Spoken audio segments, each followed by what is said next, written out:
नमस्कार दोस्तों, स्वागत है आपका हमारे YouTube चैनल धार्मिक कहानियाँ में। मैं आपकी दोस्त श्रुति आपको इस चैनल के माध्यम से सनातन धर्म से जुड़ी कुछ रोचक किस्से और कहानियाँ सुनाऊंगी। दोस्तों, हमें हमेशा से यही बताया गया कि हनुमान जी बाल ब्रह्मचारी थे, लेकिन आज जो कहानी मैं बताने जा रही हूँ उससे यह पता चलता है कि हनुमान जी का एक पुत्र था जिसका नाम है मकरध्वज। तो आइए सुनते हैं हनुमान पुत्र मकरध्वज की कथा। वाल्मीकि रामायण के अनुसार लंका जलाते समय आग की तपिश के कारण हनुमान जी को बहुत पसीना आ रहा था।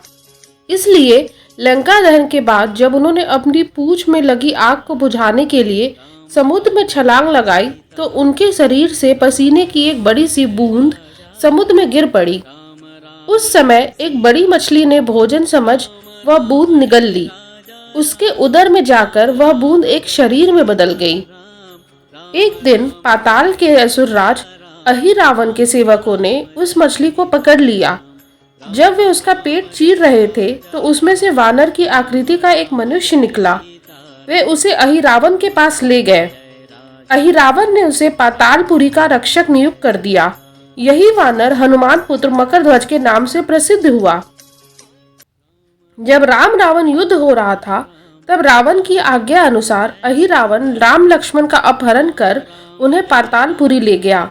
उनके अपहरण से वानर सेना भयभीत व शोकाकुल हो गई, लेकिन विभीषण ने यह भेद हनुमान के समक्ष प्रकट कर दिया। तब राम लक्ष्मण की सहायता के लिए हनुमान जी पातालपुरी पहुंचे। जब उन्होंने पाताल के द्वार पर एक वानर को देखा तो वे आश्चर्यचकित हो गए। उन्होंने मकरध्वज से उसका परिचय पूछा। मकरध्वज अपना परिचय देते हुए बोला, मैं हनुमान पुत्र मकरध्वज हूँ और पातालपुरी का द्वारपाल हूँ। मकरध्वज की बात सुनकर हनुमान क्रोधित होकर बोले, यह तुम क्या कह रहे हो? दुष्ट, मैं बाल ब्रह्मचारी हूँ, फिर भला तुम मेरे पुत्र कैसे हो सकते हो? हनुमान का परिचय पाते ही मकरध्वज उनके चरणों में गिर गया और उन्हें प्रणाम कर अपनी उत्पत्ति की कथा सुनाई। हनुमान जी ने भी मान लिया कि वह उनका ही पुत्र है, लेकिन यह कहकर भी वे अभी अपने श्री राम और लक्ष्मण को लेने आए हैं। जैसे ही द्वार की ओर बढ़े वैसे ही मकरध्वज उनका मार्ग रोकते हुए बोला, पिताश्री, यह सत्य है कि मैं आपका पुत्र हूँ, लेकिन अभी मैं अपने स्वामी की सेवा में हूँ, इसलिए आप अंदर नहीं जा सकते। हनुमान ने मकरध्वज को अनेक प्रकार से समझाने का प्रयास किया, किंतु वह द्वार से नहीं हटा। तब दोनों में घोर युद्ध शुरू हो गया।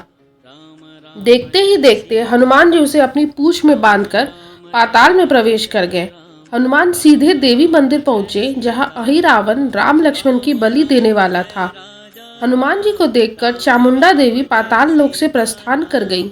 तब हनुमान जी देवी रूप धारण करके वहां स्थापित हो गए। कुछ देर के बाद अहिरावण वहां आया और पूजा अर्चना करके जैसे ही उसने राम लक्ष्मण की बलि देने के लिए तलवार उठाई, वैसे ही भयंकर गर्जन करते हुए हनुमान जी प्रकट हो गए और उसी तलवार से अहिरावण का वध कर दिया। उन्होंने राम लक्ष्मण को बंधन मुक्त किया। तब श्री राम ने पूछा, हनुमान, तुम्हारी पूंछ में यह कौन बंधा है? बिल्कुल तुम्हारे समान ही लग रहा है, इसे खोल दो। हनुमान ने मकरध्वज का परिचय देकर उसे बंधन मुक्त कर दिया। मकरध्वज ने श्री राम को समक्ष सिर झुका लिया। तब श्री राम ने मकरध्वज का राज्याभिषेक कर उसे पाताल का राजा घोषित कर दिया और कहा कि भविष्य में वह अपने पिता के समान दूसरों की सेवा करे। यह सुनकर मकरध्वज ने तीनों को प्रणाम किया। तीनों उसे आशीर्वाद देकर वहां से प्रस्थान कर गए।